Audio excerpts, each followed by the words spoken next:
Class 27. Father, and the Son, and of the Holy Ghost, amen. All right, so we are still, this will be the last class we do on powers. Okay.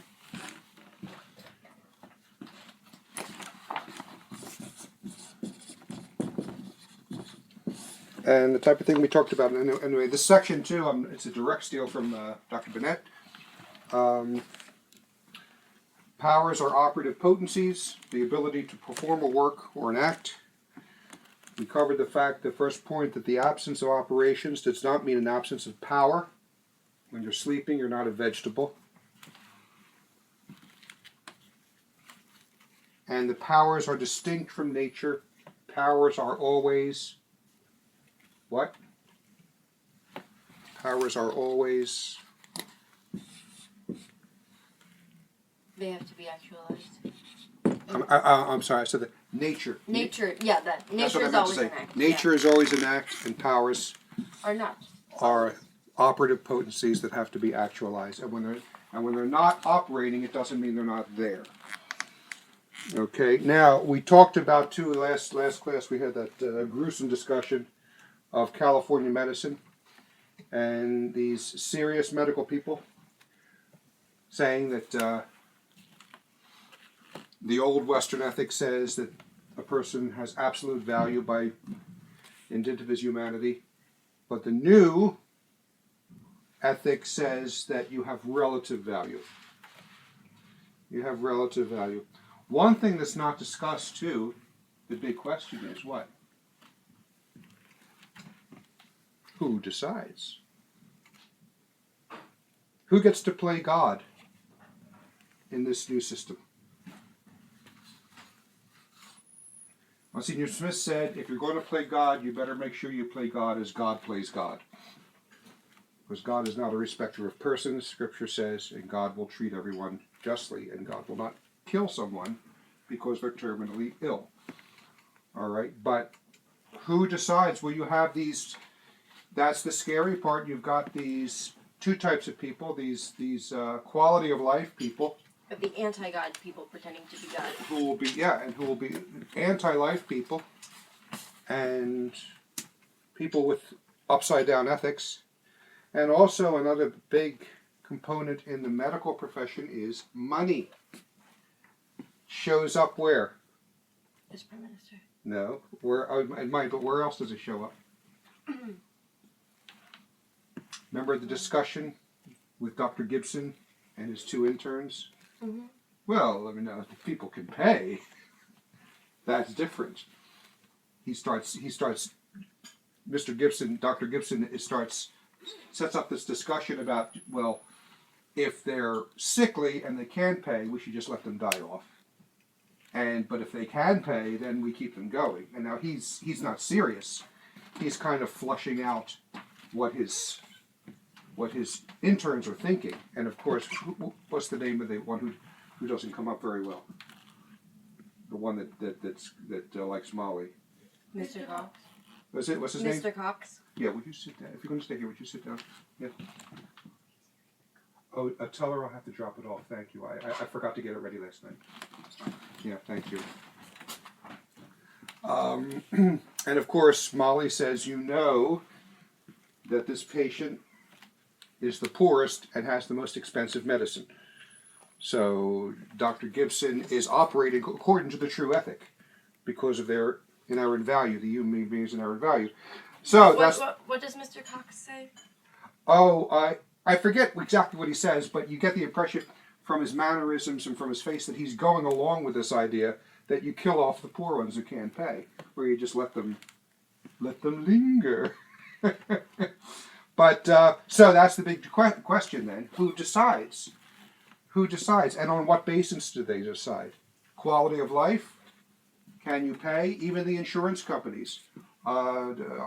Mommy's cousin Donald, who's dead now, but he was one of the top surgeons in Toledo, and he says he's constantly fighting with the insurance companies because the insurance companies say, when you operate on someone, we will pay for 2 days and that's it. You get them out of the hospital. We're not going to pay for it.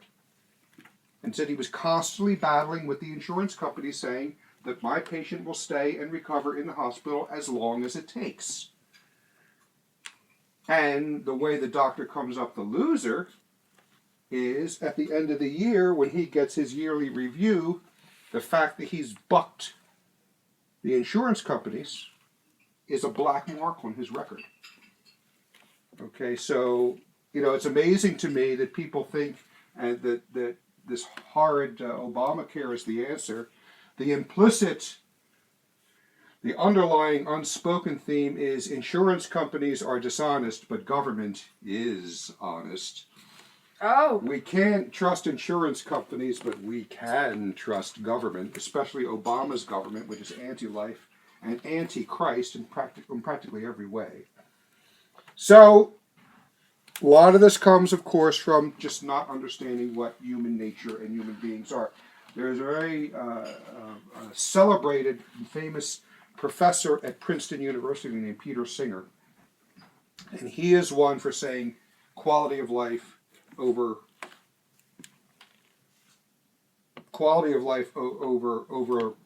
basic humanity itself, the intrinsic value of humanity itself. And so if a person again loses his operative powers, his powers, he will say that person is no longer human and no longer has rights. Okay. At the same time, when you have saying that human beings don't have rights, and this is how kooky it all gets, when you lose your first principles, we have this whole huge movement in academia and in the law profession that wants to give rights to animals. Yeah, we see that in the... Oh. Verlin Klickenborg, he was on the editorial board of the New York Times, 1997 to 2013. He wrote for Yale Publications, quote, "A new strategy of granting animals personhood under the law is being advanced by some in academia and the animal rights movement. But this approach," he doesn't like that, because this approach fails to address the fundamental truth that all species have an equal right to their own existence. So he's saying that the cockroach that you stomp has the equal right to existence that you do. He says all species. And when so that means that we can't kill the cockroaches we can't kill the infesting our house. Not saying that that's the logical, because where do you draw the line? And the logical conclusion of this is we should ban insecticide. Okay? But they don't take it to that conclusion. They usually use the cute little puppy dog, the little kitten, the horse that the owner loves, all that type of thing. But here's another. We're not going to stay on this, but this is from the National Association for Biomedical Research. Wow, I mean, they's impotent. Lawyers within the animal rights movement, they write, have begun to lay the groundwork and test new legal theories in a focused and determined effort to grant additional legal protection for animals, including animals involved in research.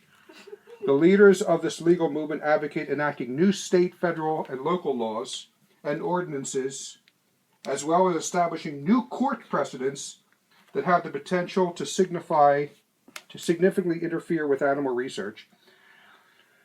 Listen to this. This long-term, step-by-step strategy includes a multi-front campaign to toughen state animal cruelty laws. Okay, well, no one wants us to be wantonly cruel to animals, all right? We that's great. But anyway. Replace the term owner with guardian. That's what you say to somebody you adopt. Yeah. Okay, so you replace the term owner with guardian in local and state statutes, increase access to federal courts by eliminating standing requirements, enact statutes or establish new case law to permit higher levels of compensation for non-academic damage, expand tort laws, enact laws that allow trusts to be set up for family pets. So so Fido will have his own bank account and his own trust, and eventually establish a form of legal personhood for some species of animals. Now, they don't say all, okay? They say some species. All right, but why should you stop with one and not the other? If the other one says, Klickenborg says, that all animals have the equal right. So I'm just showing you. Now, we're going to talk about all this as time goes on. But basically, where this is going is your dog is a person. But you are not. But your comatose grandmother is not. Okay, that's how insane the whole thing gets. And it all comes down to a misunderstanding of what constitutes human nature. And this is why studying the philosophy of human nature, philosophical psychology, is important. As I said, it's life or death. And also it has, as we see, social ramifications, legal ramifications. All these lawyers involved now with advocating animal rights. I think there was something in Spain where a lawyer was arguing personhood for an ape or a chimp or a gorilla or something like that. Can you see a gorilla standing in court? Well, that's the point. The human has to do it for him. The animal can't do it. You never see the animal, knocking on the, serving papers, or being the attorney, or even giving evidence, besides going.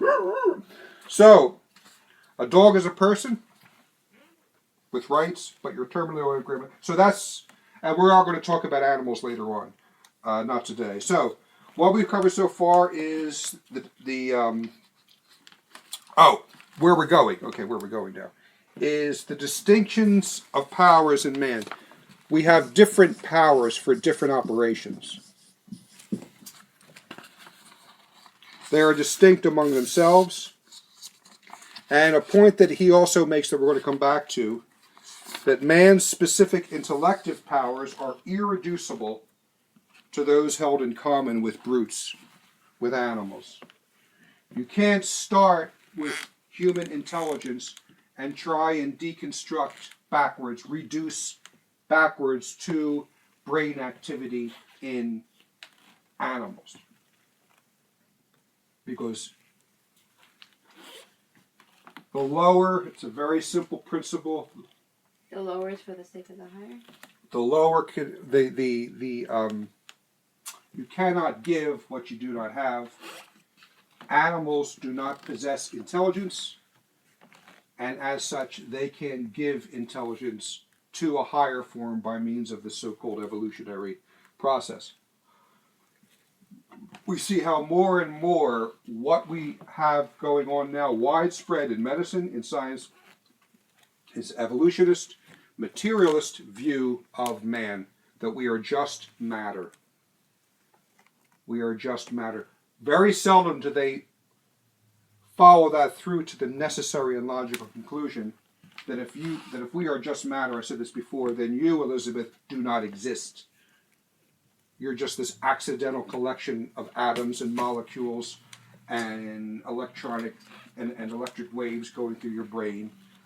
So in that sense, you are really no different from a dog, because that's all they are too. They just have a higher brain activity.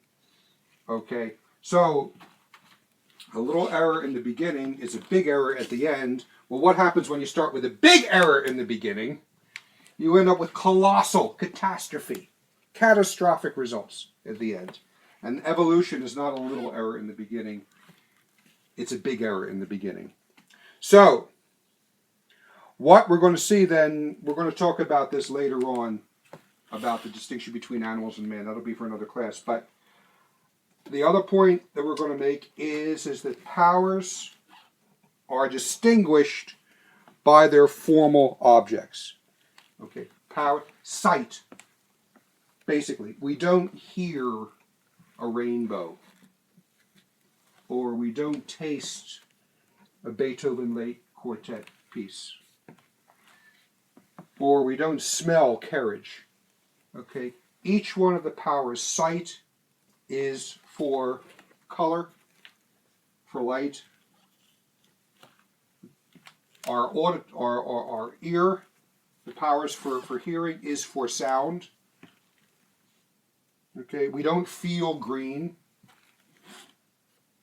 The sense of smell gets its object from odor and nothing else. As I said, we don't smell green. We smell the green grass. We smell, okay. We smell all types of things. When we go to the chiropractor, the sense of touch is involved. We feel Dr. Curbs doing the massage on the back. We feel Dr. Curbs kneading our back the way a baker kneads the dough. The way I need chocolate. I'm sorry. Okay. But we don't hear it, except when he cracks our neck. We hear that. Okay. So, acts, the powers are distinguished by their formal object. And Dr. Manette gives a pretty good illustration to kind of drive this home.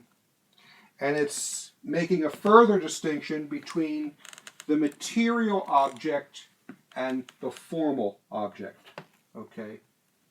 That's why they say the powers are distinguished by the formal objects.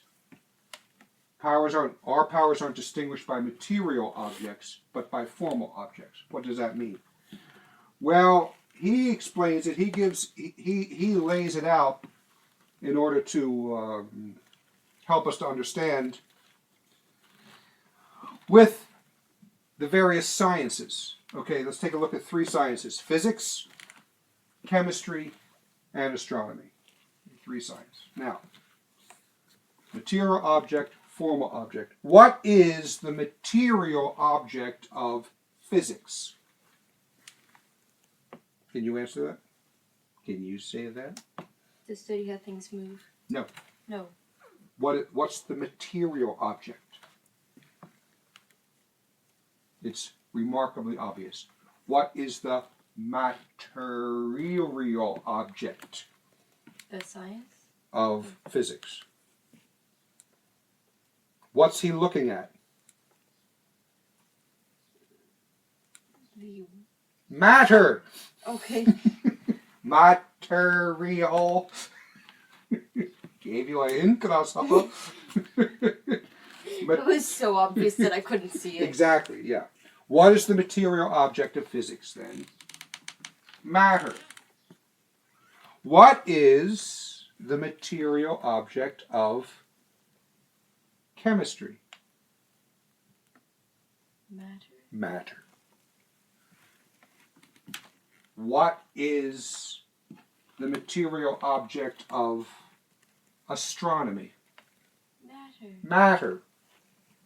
What is the material object of biology? Matter.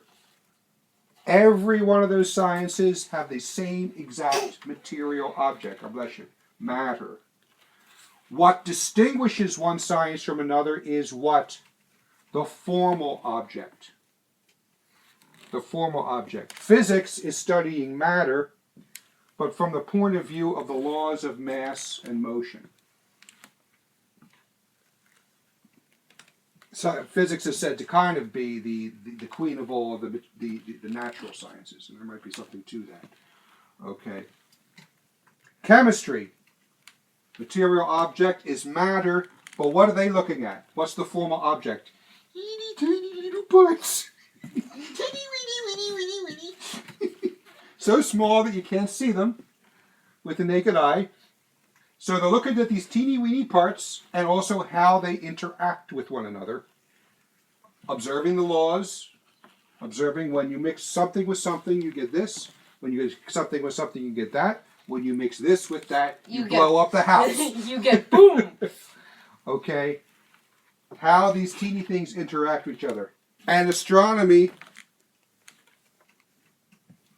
the material object is matter, and the formal object is wow! Huge, big, colossal chunks of matter. Planets, stars, universes, the Dagobah system. Right. All these things, the Milky Way galaxy. All these are good and legitimate sciences, but what distinguishes them, they're all looking at matter. They're all looking at, in a certain sense, the same thing. Matter, broadly speaking, but the way in which they view it is the formal object, and that's what distinguishes them. Same thing with biology. It's matter, but the formal object is what? Living matter. The biologist does not study a rock. The biologist usually does not even study old bones that are dug up. The biologist studies living matter. And then when you get into biology, of course, you know that there's hundreds and probably thousands of different sub-sciences. Study of invertebrate animals, mammals, people who specialize in seals. I hate animals. People who specify in electric eels. So, this in a similar way is how we approach our powers, okay? Powers are distinguished not by their material object, but by their formal object. Because as man, everything we're looking at is a material object. We don't see the angels. Okay? Now, if we needed a set of powers based on a different, then we would have to have one set of powers for a horse, and one set of powers for a cockroach, or one set of powers for a telephone pole. Okay, no. The material object is always the same, but the powers are distinguished by the formal object. And one material object can be attainable through multiple formal objects. All right. Some material objects are attainable through multiple formal objects. For example, a cow. Okay. You can see the cow.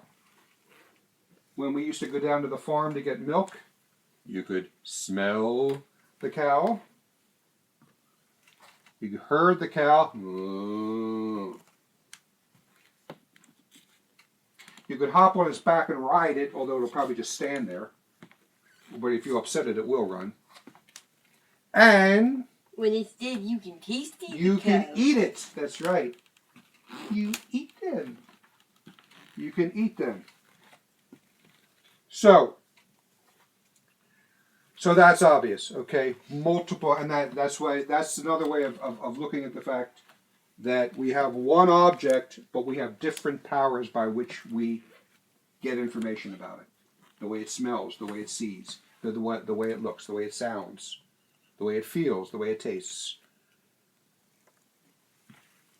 And also the intellectual powers of understanding and all of that. So we've covered all that already. Now, the final point is the obvious, just to make this complete, and that is that the powers we have are not limitless. They are limited. Our powers, for the sake of attaining information, that aspect of it, are not limitless. When you go into a coffee shop, what's the first thing you ask? How big is your grande? No. No. Much more important. Do you have Wi-Fi? Oh, I was looking for a way around asking that question. I didn't want you to think that would be the first thing that I. Well, even though it is. Usually we go to a coffee shop so we can sit down and do some internet work. All right. Okay. Do you have Wi-Fi? Why do we have to ask? Because they might not. No. Why do we have to ask? Powers. Why do we have to ask? Because we have to know. I'm talking about the limitations of our powers. Why do we have to ask? Because you can't see them. I'm thinking too hard. Yes, yeah, you're not going for the obvious. Yeah. Okay, we don't see them. We don't see the radio waves that are chock full with this room. We don't see the CB waves. I mean, if we had a CB, the things that the truckers use, we could pick it up if we had one in this room. The room is filled with CB waves. The room is filled with television waves. The room was filled with satellite waves. And very weak Wi-Fi waves. Very. Okay? It's and Wi-Fi waves, okay? Weak as they may be. And the thing is that we infer the existence of these things by observing their effects. We don't see them directly. What they produce. And what do? We look at our iPad, we look at our iPod, we look at our iPhone, we say, oh, I only got one bar. We can't see that the radio waves are coming in thin or weak or however it works, okay? We have to read the device. And an obvious point is this limitation is a blessing. Can you imagine how our senses would be bombarded at all times if we could see everything here there is to see? if we could see all the radio waves, if we could see all the satellite waves, if we could hear all the molecules of air moving around. Yeah, if we could hear if there's, I mean, an ant walking across the floor does make noise. It does make noise. Tiny little steps, but it does now Superman, you didn't read Superman comic, but Superman could hear all that. And Dr. Burnett says, when he's talking about this, yeah, people think it might be neat to be Superman, but you've got all that sensory bombardment at all times. And so it is a blessing. It's a blessing that we have limitations. So, to conclude, powers are operative potencies, the ability to perform a work or an act. We talked about the fact that the absence of the operative operation of those powers does not mean the absence of power. Okay, you're not playing viola right now, but you have the power. And powers are distinct from nature. That was another point. That's the second point we made. Powers are always in act, where the operative potencies are not. The powers are not. They have to be brought into act. There are distinctions of power in man. The powers are distinct from their nature, distinct among themselves, as we said. And man's specific intellectual powers are irreducible to those held in common with brutes. And last thing we looked at is the powers are distinguished by their formal objects. So that closes our little discussion on powers. But as I said, when I started talking about it, we can see that a proper understanding of this is life or death. This is not simply theoretical talking. You get these points wrong, the way you treat people will be wrong, will be out of order. The medical profession will be out of order. The sciences will be out of order. And the government, laws, and social institutions will be out of order because they are based on not what man truly is, but his relative value rather than his intrinsic value. So that's it. And the next time we will talk about the distinction between the image and the concept. And we'll do that on